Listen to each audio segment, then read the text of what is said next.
नमस्कार दोस्तों, टेस्ट किताब में आपका स्वागत है और मैं हूं आपके साथ सन्नी यादव।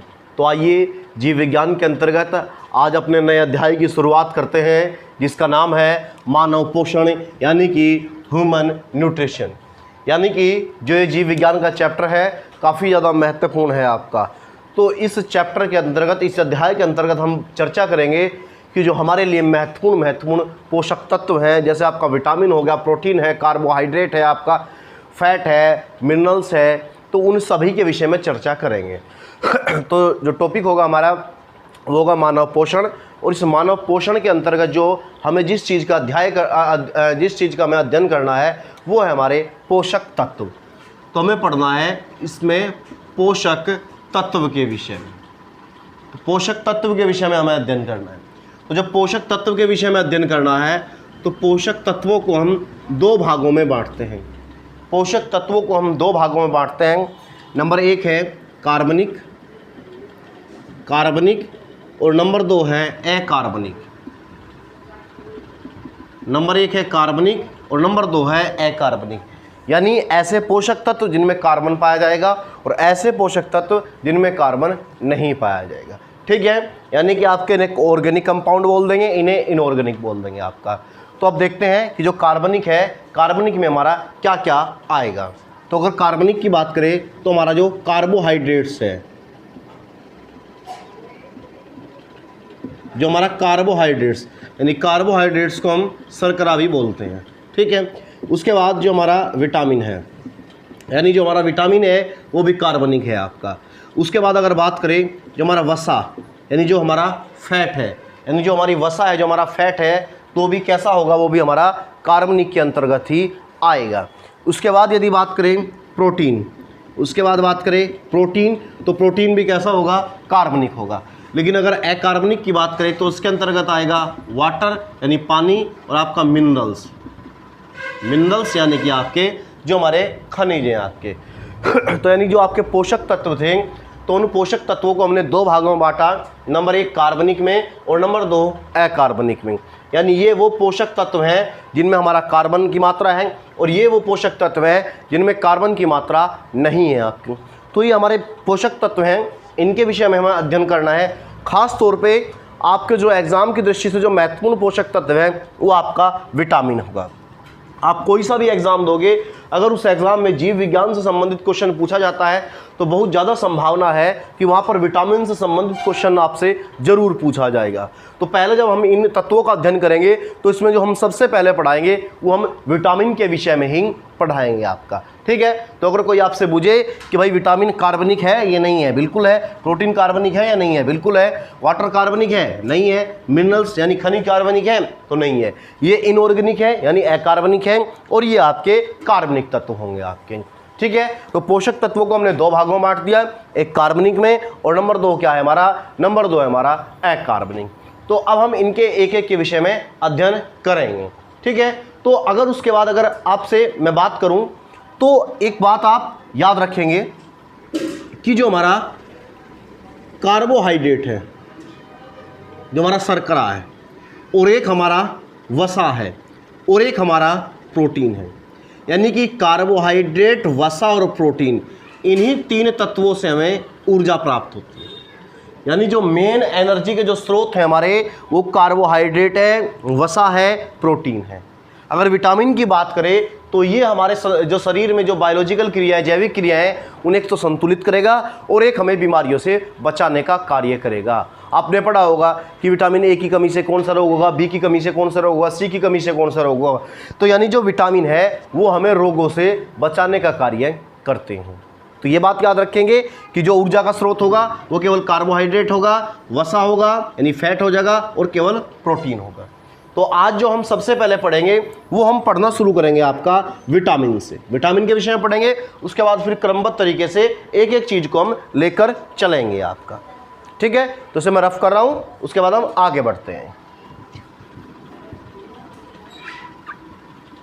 तो पोषक तत्व में जो हमें सबसे पहले पढ़ना है, तो पोषक तत्व में हमें सबसे पहले पढ़ना है आपका विटामिन के विषय में।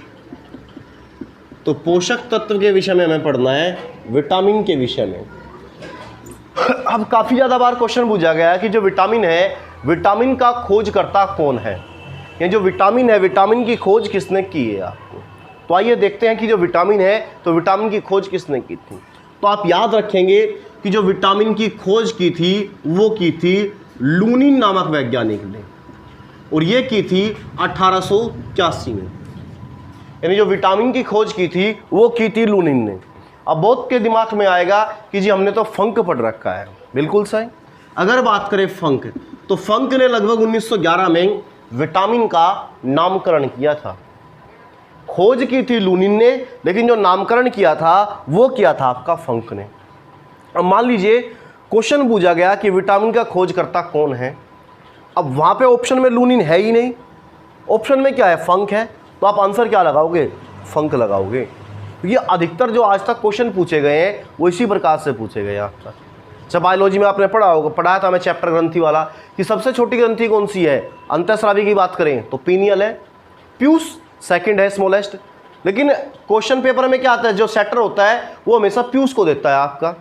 ठीक है, तो इसी प्रकार मान लीजिए अगर वहाँ पे लूनिन भी ऑप्शन में और फंक भी ऑप्शन में, तो आपका आंसर क्या होगा, लूनिन होगा। तो आप याद रखें विटामिन का खोजकर्ता कौन है, लूनिन। लेकिन विटामिन का जो नामकरण किया था, यानी जो विटामिन का नाम रखा था, तो वो नाम किसने रखा था भाई, आपका फंक ने रखा था। तो ये बात आप याद रखेंगे। ठीक है, तो उसके बाद अगर बात करें हम विटामिन की, तो हम विटामिन को दो भागों में बांटते हैं। जो विटामिन है उसे हम दो भागों में बांटेंगे, और वो दो भाग कौन कौन से होंगे। तो पहला भाग होगा वसा में घुलनशील, वसा में घुलनशील, और दूसरा होगा जल में घुलनशील, जल में घुलनशील। यानी जो विटामिन है हमारे, तो हमने विटामिन को दो भागों में बांट दिया। नंबर एक वसा में घुलनशील, नंबर दो जल में घुलनशील।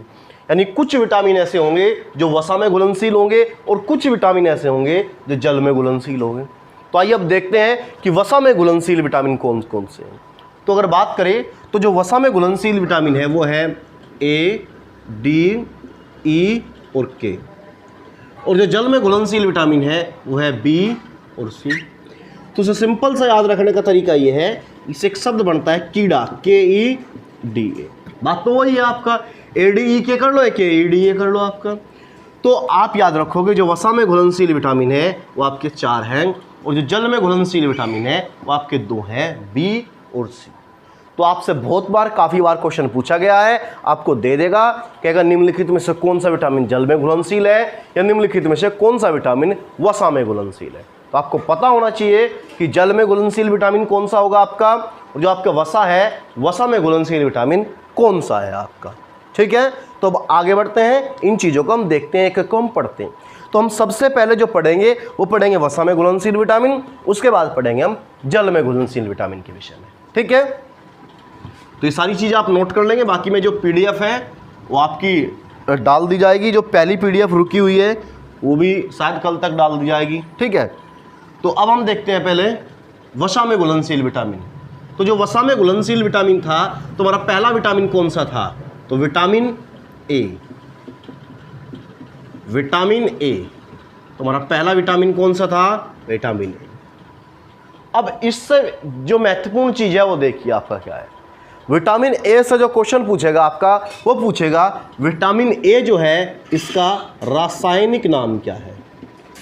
तो रासायनिक नाम जो है विटामिन ए का वो होगा रेटिनोल।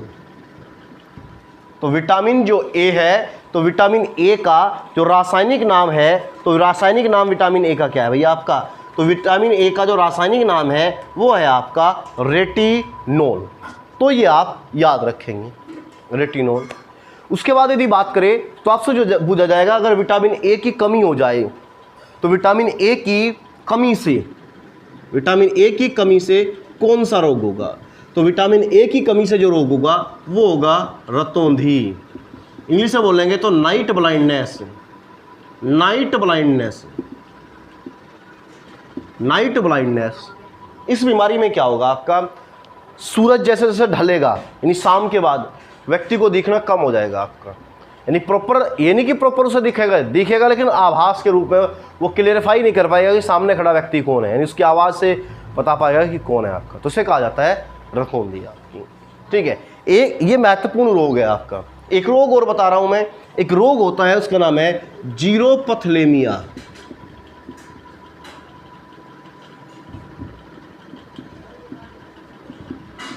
एक रोग और है जिसका नाम है जीरोपथलेमिया। और इस जीरोपथलेमिया में क्या हो जाता है, जो आंख के आंसू हैं, जो आंख के आंसू हैं वो सूख जाते हैं। यानी व्यक्ति जो है कितना भी रो ले लेकिन उसकी आंख में आंसू नहीं आएंगे आपके। तो आपसे यही महत्वपूर्ण चीज़ है, आपसे पूछेगा विटामिन ए का रासायनिक नाम रेटिनोल, विटामिन ए की कमी से होने वाला रोग रतौंधी या नाइट ब्लाइंडनेस, और एक रोग एडिशनल लिखवा दिया मैंने आपका जिसका नाम है जीरोपथलेमिया। उसके बाद अगर इसके स्रोत की बात करें, सोर्सेज की बात करें, तो अगर इसके स्रोत यानी विटामिन ए के स्रोत, यानी अगर किसी व्यक्ति में विटामिन ए की कमी है तो वो क्या चीज़ खाए, तो खा सकता है आपका गाजर खा सकता है, ठीक है, वो गाजर खा सकता है, वो आपका नॉनवेज यानी मीट खा सकता है, वो मछली का तेल, मछली का तेल का मतलब होता है मछली के यकृत का तेल यानी कि फिश कॉड ऑयल, ठीक है, मछली का। उसके बाद की बात करें चुकंदर आपका बीटरूट, ठीक है, ये आपके स्रोत हैं। देखिए स्रोत ज़्यादा महत्वपूर्ण नहीं है क्योंकि अधिकतर के जो स्रोत हैं वो सेम है, जैसे यकृत मछली का तेल हो गया आपका, मीट हो गया आपका, तो स्रोत जो है बहुत ज़्यादा समान है आपके। जो मेन चीज़ है आपके लिए महत्वपूर्ण चीज़ है वो सीधी रामबाण चीज़ है आपका रासायनिक नाम और बीमारी। यही एग्जाम में आपसे पूछा जाएगी, ये जल में घुलनशील कौन है या वसा में घुलनशील कौन है, ठीक है, ये बात आप याद रखें। तो विटामिन ए जो हमारा था वो कंप्लीट हो गया। अब हम बढ़ेंगे अगले विटामिन की ओर। विटामिन बी और सी हमें नहीं पढ़ना क्योंकि वो जल में घुलनशील है, हम बात कर रहे हैं अभी केवल वसा में घुलनशील विटामिन की, ठीक है। तो अभी हम बात कर रहे हैं केवल वसा में घुलनशील विटामिन की। तो अब हम अगला जो विटामिन पढ़ेंगे वो पढ़ेंगे विटामिन डी। विटामिन डी, तो विटामिन डी के अगर रासायनिक नाम की बात करें तो वो होगा कैल्सीफिरोल, कैल्सीफिरोल, ठीक है। और उसके बाद अगर बात करें इसकी कमी से होने वाले रोग की अगर बात करें तो हो जाएगा आपका रिकेट्स। रिकेट्स एक रोग हो जाएगा इससे, ओस्टोमलेशिया, ओस्टोमलेशिया। देखिए रिकेट्स और ओस्टोमलेशिया क्या है, इसमें व्यक्ति की जो हड्डी है, रिकेट्स बच्चों में पाया जाएगा और जो ओस्टोमलेशिया है वो वयस्क में पाया जाएगा। इसमें क्या होगा, जो हड्डी है वो काफ़ी ज़्यादा कमज़ोर हो जाएगी और व्यक्ति की जो हड्डी है वो टूट सकती है, यानी इसकी जो हड्डी है उसके खुद शरीर का वजन जो है वहन नहीं कर सकती, ठीक है। तो उसका सबसे अच्छा जो स्रोत है वो है सनलाइट। सनलाइट, सनलाइट यानी कि सूर्य का प्रकाश। तो महत्वपूर्ण चीज़ है इसका रासायनिक नाम और इससे होने वाली जो आपकी बीमारी है, ठीक है। उसके बाद हम आगे चलते हैं और हम अगला विटामिन देखते हैं आपका कि जो हमारा अगला विटामिन होगा वो होगा विटामिन ई। तो अब इसे हम रफ करते हैं, ठीक है, इसे रफ कर रहे हैं। उसके बाद हम अगला विटामिन देखेंगे विटामिन ई।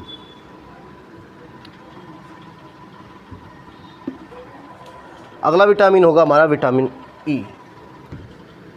तो अगर विटामिन ई के रासायनिक नाम की बात करें तो उसका नाम होगा टोकोफेरोल। यानी जो विटामिन ई है इसका जो रासायनिक नाम है वो रासायनिक नाम होगा टोकोफेरोल, ठीक है। उसके बाद यदि बात करें तो इस विटामिन ए से होने वाला जो रोग है वो होगा अर्ली एजिंग। अर्ली एजिंग यानी कि उम्र से पहले बुढ़ापा, उम्र से पहले बुढ़ापा, यानी जो आपका चेहरा है, चेहरे पे काफ़ी ज़्यादा झुर्रियाँ पड़ जाएगी आपकी, तो उस बीमारी को कहेंगे हम उम्र से पहले बुढ़ापा यानी कि अर्ली एजिंग, ठीक है। उसके बाद दूसरी महत्वपूर्ण चीज़ याद रखेंगे, जो विटामिन ई है इसे ब्यूटी, इसे आपका ब्यूटी विटामिन भी कहा जाता है, इसे आपका ब्यूटी विटामिन भी कहा जाता है क्योंकि जो डेड सेल होता है, मृत कोशिका होता है, उन्हें ये साफ कर देता है आपका और चेहरे पर चमक लाने का कार्य करते हैं, ठीक है। उसके बाद यदि इसके स्रोत की बात करें, अगर हम इसके स्रोत की यानी अगर इसके हम सोर्सेज की बात करें तो सोर्सेज में होगा आपका कोकोनट सीड। ये कोकोनट सीड, कोकोनट सीड हो जाएगा, फिश कॉड ऑयल हो जाएगा। फिश कॉड ऑयल का मतलब होगा आपका मछली का तेल आपका, ठीक है। उसके बाद उसी के साथ बात करें तो सोयाबीन का तेल हो जाएगा, सोयाबीन का तेल। इसी के साथ बात करें तो सूरजमुखी का तेल, सूरजमुखी का तेल, ठीक है। तो ये था हमारा विटामिन ई। महत्वपूर्ण चीज़ है रासायनिक नाम और बीमारी, ठीक है। उसके बाद हम आगे बढ़ेंगे। उसके बाद हमारा अगला विटामिन होगा विटामिन के।